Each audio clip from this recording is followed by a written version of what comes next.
25 யூதாவின் ராஜாவாகிய ஆசாவின் 2ஆம் வருஷத்திலே யெரொபெயாமின் குமாரனாகிய நாதாப் இஸ்ரவேலின் மேல் ராஜாவாகி 2 வருஷம் இஸ்ரவேலின் மேல் ராஜ்யபாரம் பண்ணினான். 26 அவன் கர்த்தருடைய பார்வைக்கு பொல்லாப்பானதைச் செய்து தன் தகப்பன் வழியிலும் அவன் இஸ்ரவேலை பாவஞ்செய்ய பண்ணின அவனுடைய பாவத்திலும் நடந்தான். 27 இசக்கார் வம்சத்தானாகிய அகியாவின் குமாரனான பாஷா அவனுக்கு விரோதமாய் கட்டுப்பாடு பண்ணி நாதாபும் இஸ்ரவேலனைத்தும் பெலிஸ்தருக்கு இருந்த கிபெத்தோனை முற்றுகை போட்டிருக்கையில் பாஷா அவனை கிபெத்தோனிலே வெட்டி போட்டான். 28 பாஷா யூதாவின் ராஜாவாகிய ஆசாவின் 3ஆம் வருஷத்திலே அவனை கொன்று போட்டபின் அவன் ஸ்தானத்தில் ராஜாவானான். 29 அப்பொழுது யெரொபெயாம் செய்ததும் இஸ்ரவேலைச் செய்யப்பண்ணினதுமான பாவங்களினிமித்தமும் அவன் இஸ்ரவேலின் தேவனாகிய கர்த்தருக்கு உண்டாக்கின கோபத்தினிமித்தமும் கர்த்தர் சீலோனியனான அகியா என்னும் தமது ஊழியக்காரனை கொண்டு சொல்லியிருந்த வார்த்தையின்படியே 30 அவன் ராஜாவானபின் அவன் யெரொபெயாமின் வீட்டாரையெல்லாம் வெட்டி போட்டான். யெரொபெயாமுக்கு இருந்த சுவாசமுள்ளதொன்றையும் அவன் அழிக்காமல் விடவில்லை. 31 நாதாபின் மற்ற வர்த்தமானங்களும் அவன் செய்தவை யாவும் இஸ்ரவேல் ராஜாக்களின் நாளாகம புஸ்தகத்தில் அல்லவோ எழுதியிருக்கிறது. 32 ஆசாவுக்கும் இஸ்ரவேல் ராஜாவாகிய பாஷாவுக்கும் அவர்கள் நாட்களிலெல்லாம் யுத்தம் நடந்து கொண்டிருந்தது. 33 யூதாவின் ராஜாவாகிய ஆசாவின் 3ஆம் வருஷத்திலே அகியாவின் குமாரனாகிய பாஷா இஸ்ரவேலனைத்தின் மேலும் திர்சாவிலே ராஜாவாகி 24 வருஷம் ஆண்டு. 34 கர்த்தரின் பார்வைக்கு பொல்லாப்பானதைச் செய்து யெரொபெயாமின் வழியிலும் அவன் இஸ்ரவேலை பாவஞ்செய்ய பண்ணின அவனுடைய பாவத்திலும் நடந்தான். 1 இராஜாக்கள் 16ஆம் அதிகாரம். 1 பாஷாவுக்கு விரோதமாக கர்த்தருடைய வார்த்தை ஆனானியின் குமாரனாகிய யெகூவுக்கு உண்டாயிற்று. அவர் 2 நான் உன்னை தோளிலிருந்து உயர்த்தி உன்னை என் ஜனமாகிய இஸ்ரவேலின் மேல் தலைவனாக வைத்திருக்கையில் நீ யெரொபெயாமின் வழியிலே நடந்து என் ஜனமாகிய இஸ்ரவேல் தங்கள் பாவங்களால் எனக்கு கோபமுண்டாக்கும்படி அவர்களை பாவஞ்செய்ய பண்ணுகிறபடியினால். 3 இதோ நான் பாஷாவின் பின்னடியாரையும் அவன் வீட்டாரின் பின்னடியாரையும் அழித்து போட்டு உன் வீட்டை நேபாத்தின் குமாரனாகிய யெரொபெயாமின் வீட்டைப் போல ஆக்குவேன். 4 பாஷாவின் சந்ததியிலே பட்டணத்திலே சாகிறவனை நாய்கள் தின்னும் வெளியிலே சாகிறவனை ஆகாயத்து பறவைகள் தின்னும் என்றார். 5 பாஷாவின் மற்ற வர்த்தமானங்களும் அவன் செய்ததும் அவனுடைய வல்லமையும் இஸ்ரவேல் ராஜாக்களின் நாளாகம புஸ்தகத்தில் அல்லவோ எழுதியிருக்கிறது. 6 பாஷா தன் பிதாக்களோடே நித்திரையடைந்து திர்சாவில் அடக்கம் பண்ணப்பட்டான். அவன் குமாரனாகிய ஏலா அவன் ஸ்தானத்தில் ராஜாவானான். 7 பாஷா தன் கைகளின் செய்கையால் கர்த்தருக்கு கோபமுண்டாக்கி அவர் பார்வைக்கு செய்த எல்லா பொல்லாப்பி நிமித்தமும் அவன் யெரொபெயாமின் வீட்டாரை வெட்டி போட்டதி நிமித்தமும் இவர்களைப் போல் ஆவான் என்று அவனுக்கும் அவன் வீட்டுக்கும் விரோதமாக ஆனானியின் குமாரனாகிய யெகூ என்னும் தீர்க்கதரிசியினால் கர்த்தருடைய வார்த்தை பின்னும் உண்டாயிற்று.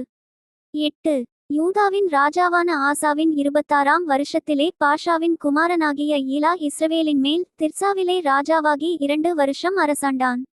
9 இரதங்களில் பாதிபங்குக்கு தலைவனாகிய சிம்ரி என்னும் அவன் ஊழியக்காரன் அவனுக்கு விரோதமாய் கட்டுப்பாடு பண்ணி அவன் திர்சாவிலே அவ்விடத்து அரமனை உக்கிரானக்காரனாகிய அர்சாவின் வீட்டிலே குடித்து வெறிகொண்டிருக்கையில் 10 சிம்ரி உள்ளே புகுந்து யூதாவின் ராஜாவாகிய ஆசாவின் 27ஆம் வருஷத்தில் அவனை வெட்டி கொன்று போட்டு அவன் ஸ்தானத்தில் ராஜாவானான். 11 அவன் ராஜாவாகி சிங்காசனத்தின் மேல் உட்கார்ந்தபோது அவன் பாஷாவின் வீட்டாரையெல்லாம் வெட்டி போட்டான். அவன் இனத்தாரையாகிலும் அவன் சிநேகிதரையாகிலும் சுவரில் நீர்விடும் ஒரு நாயையாகிலும் அவன் உயிரோடே வைக்கவில்லை. 12 அப்படியே பாஷாவும் அவன் குமாரனாகிய ஏலாவும் தங்கள் வீணான விக்கிரகங்களினாலே இஸ்ரவேலின் தேவனாகிய கர்த்தருக்கு கோபமுண்டாக்கிச் செய்ததும் இஸ்ரவேலைச் செய்யப்பண்ணினதுமான அவர்களுடைய எல்லா பாவங்களினிமித்தமும். 13 கர்த்தர் தீர்க்கதரிசியாகிய யெகூவினால் பாஷாவை குறித்துச் சொல்லியிருந்த அவருடைய வார்த்தையின்படியே சிம்ரி பாஷாவின் வீட்டாரையெல்லாம் அழித்து போட்டான். 14 ஏலாவின் மற்ற வர்த்தமானங்களும் அவன் செய்தவை யாவும் இஸ்ரவேல் ராஜாக்களின் நாளாகம புஸ்தகத்தில் அல்லவோ எழுதியிருக்கிறது.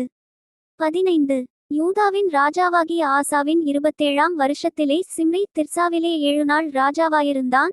ஜனங்கள் அப்பொழுது பெலிஸ்தருக்கு இருக்கிற கிபெத்தோனுக்கு எதிராக பாளையமிறங்கியிருந்தார்கள்.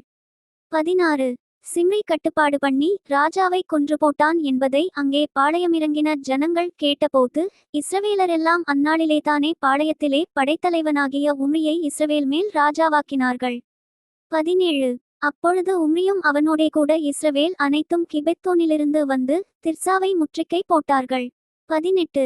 பட்டணம் பிடிபட்டதைச் சிம்ரி கண்டபோது அவன் ராஜாவின் வீடாகிய அரமனைக்குள் பிரவேசித்து தான் இருக்கிற ராஜ அரமனையை தீக்கொளுத்தி அதிலே செத்தான். 19. அவன் கர்த்தரின் பார்வைக்கு பொல்லாப்பானதைச் செய்து ஏரோபெயாமின் வழியிலும் அவன் இஸ்ரவேலை பாவஞ்செய்ய பண்ணின அவன் பாவத்திலும் நடந்ததினால் கட்டிக்கொண்ட அவனுடைய பாவங்களினிமித்தம் அப்படி நடந்தது. 20.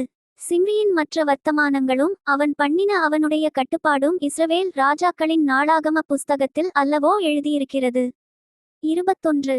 அப்பொழுது இஸ்ரவேல் ஜனங்கள் 2 வகுப்பாய் பிரிந்து பாதி ஜனங்கள் கீனாத்தின் குமாரனாகிய திப்னியை ராஜாவாக்க அவனை பின்பற்றினார்கள், பாதி ஜனங்கள் உம்ரியை பின்பற்றினார்கள்.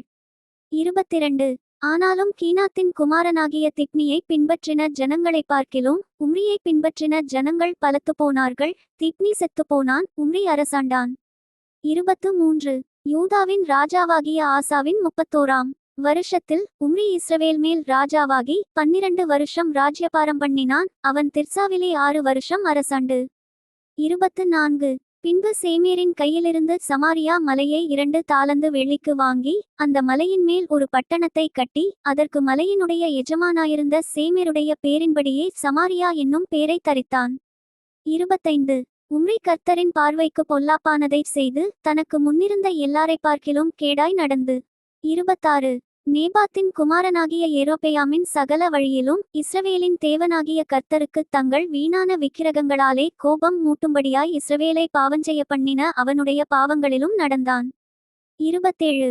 உம்ரி செய்த அவனுடைய மற்ற வர்த்தமானங்களும் அவன் காண்பித்த வல்லமையும் இஸ்ரவேல் ராஜாக்களின் நாளாகம புஸ்தகத்தில் அல்லவோ எழுதியிருக்கிறது. 28. உம்ரி தன் பிதாக்களோடே நித்திரையடைந்து சமாரியாவிலே அடக்கம் பண்ணப்பட்டான். அவன் குமாரனாகிய ஆகாப் அவன் ஸ்தானத்தில் ராஜாவானான். 29. யூதாவின் ராஜாவாகிய ஆசாவின் 38ஆம் வருஷத்தில் உம்ரியின் குமாரனாகிய ஆகாப் இஸ்ரவேலின் மேல் ராஜாவாகி சமாரியாவில் இஸ்ரவேலின் மேல் 22 வருஷம் ராஜ்யபாரம் பண்ணினான். 30. உம்ரியின் குமாரனாகிய ஆகாப் தனக்கு முன்னிருந்த எல்லாரை பார்க்கிலும் கர்த்தரின் பார்வைக்கு பொல்லாப்பானதை செய்தான். 31. நேபாத்தின் குமாரனாகிய ஏரோபெயாமின் பாவங்களில் நடப்பது அவனுக்கு கொஞ்ச காரியமென்று நினைத்தாற்போல் அவன் சீதோனியரின் ராஜாவாகிய எத்பாகாலின் குமாரத்தி ஏசபேலை விவாகம் பண்ணினதுமல்லாமல் அவன் போய் பாகாலையும் சேவித்து அதை பணிந்து கொண்டு. 32. தான் சமாரியாவிலே கட்டின பாகாலின் கோவிலில் பாகாலுக்கு பலிபீடத்தை எடுப்பித்தான். 33. ஆகாப் ஒரு விக்கிரகத்தோப்பையும் வைத்து இஸ்ரவேலின் தேவனாகிய கர்த்தருக்கு கோபம் உண்டாக்கும்படிக்கு தனக்கு முன்னிருந்த இஸ்ரவேலின் ராஜாக்களெல்லாம் செய்ததை பார்க்கிலும் அதிகமாய்ச் செய்து வந்தான். 34. அவன் நாட்களிலே பெத்தேல் ஊரானாகிய ஈயேல் எரிகோவை கட்டினான். கர்த்தர் நூனின் குமாரனாகிய யோசுவாவை கொண்டு சொல்லியிருந்த வார்த்தையின்படியே அவன் அதின் அஸ்திபாரத்தை போடுகிறபோது அபிராம் என்னும் தன் மூத்த குமாரனையும் அதின் வாசல்களை வைக்கிறபோது செக்கூப் என்னும் தன் இளையகுமாரனையும் சாகக் கொடுத்தான். 2 நாளாகமம் 17ஆம் அதிகாரம். 1. அவன் ஸ்தானத்திலே அவன் குமாரனாகிய யோசபாத் ராஜாவாகி இஸ்ரவேலுக்கு விரோதமாய் பலப்பட்டான். 2. அவன் யூதாவின் அரணான பட்டணங்களிலெல்லாம் இராணுவத்தையும் யூதா தேசத்திலும் தன் தகப்பனாகிய ஆசா பிடித்த எப்பிராயீமின் பட்டணங்களிலும் தானியங்களையும் வைத்தான். 3. கர்த்தர் யோசபாத்தோடிருந்தார். அவன் பாகால்களை தேடாமல் தன் தகப்பனாகிய தாவீது முன்னாட்களில் நடந்த வழிகளில் நடந்து. 4. தன் தகப்பனுடைய தேவனை தேடி இஸ்ரவேலுடைய செய்கையின்படி நடவாமல் அவருடைய கற்பனைகளின்படி நடந்து கொண்டான். 5. ஆகையால் கர்த்தர் அவன் கையில் ராஜ்யபாரத்தை திடப்படுத்தினார். யூதா கோத்திரத்தார் எல்லாரும் யோசபாத்துக்கு காணிக்கைகளை கொண்டு வந்தார்கள். அவனுக்கு ஐசுவரியமும் கனமும் மிகுதியாயிருந்தது. 6. கர்த்தருடைய வழிகளில் அவன் இருதயம் உற்சாகங்கொண்டது. அவன் மேடைகளையும் விக்கிரக தோப்புகளையும் யூதாவை விட்டகற்றினான்.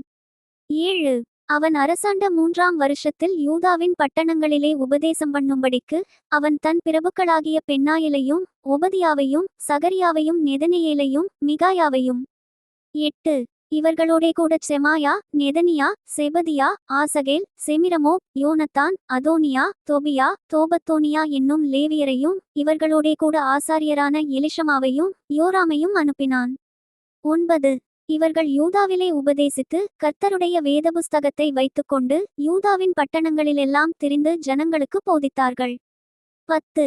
யூதாவைச் சுற்றியிருக்கிற தேசங்களுடைய ராஜ்யங்களின் மேலெல்லாம் கர்த்தரால் உண்டான பயங்கரம் வந்ததினால் யோசபாத்தோடு யுத்தம் பண்ணாதிருந்தார்கள். 11. பெலிஸ்தரிலும் சிலர் யோசபாத்துக்கு பகுதி பணத்தோடே கூட காணிக்கைகளையும் கொண்டு வந்தார்கள். அரபியரும் அவனுக்கு 7700 ஆட்டுக்கடாக்களையும் 7700 வெள்ளாட்டுக்கடாக்களையும் கொண்டு வந்தார்கள். 12. இப்படியே யோசபாத் வரவர மிகவும் பெரியவனாகி யூதாவிலே கோட்டைகளையும் பிரஸ்துக்களை வைக்கும் பட்டணங்களையும் கட்டினான். 13. யூதாவின் பட்டணங்களில் அவன் பெரிய வேலைகளை நடத்தினான். எருசலேமிலே பராக்கிரமசாலிகளான சேவகர் அவனுக்கு இருந்தார்கள். 14. தங்கள் பிதாக்களுடைய வம்சங்களின்படி அவர்களுடைய இலக்கமாவது, யூதாவிலே 1000க்கு அதிபதிகளில் அத்னா தலைமையானவன். அவனிடத்திலே பராக்கிரமசாலிகள் 3,00,000 பேர் இருந்தார்கள். 15. அவனுக்கு உதவியாக யோகனான் என்னும் சேனாபதியிருந்தான். அவனிடத்திலே 2,80,000 பேர் இருந்தார்கள். 16. அவனுக்கு உதவியாக கர்த்தருக்கு தன்னை உற்சாகமாய் ஒப்புக்கொடுத்த சிக்ரியின் குமாரனாகிய அமசியா இருந்தான். அவனிடத்திலே பராக்கிரமசாலிகள் 2,00,000 பேர் இருந்தார்கள். 17. பென்யமீனிலே எலியாதா என்னும் பராக்கிரமசாலி இருந்தான். அவனிடத்திலே வில்லும் கேடகமும் பிடிக்கிறவர்கள் 2,00,000 பேர் இருந்தார்கள். 18. அவனுக்கு உதவியாக யோசபாத் இருந்தான். அவனிடத்திலே சேவகத்திற்கு ஆயுதபாணிகள் 1,80,000 பேர் இருந்தார்கள். 19. ராஜா யூதா எங்குமுள்ள அரணான பட்டணங்களில் வைத்தவர்களைத் தவிர இவர்களே ராஜாவை சேவித்தவர்கள். Thank you. Bye from Daniel. Bye from Daniel.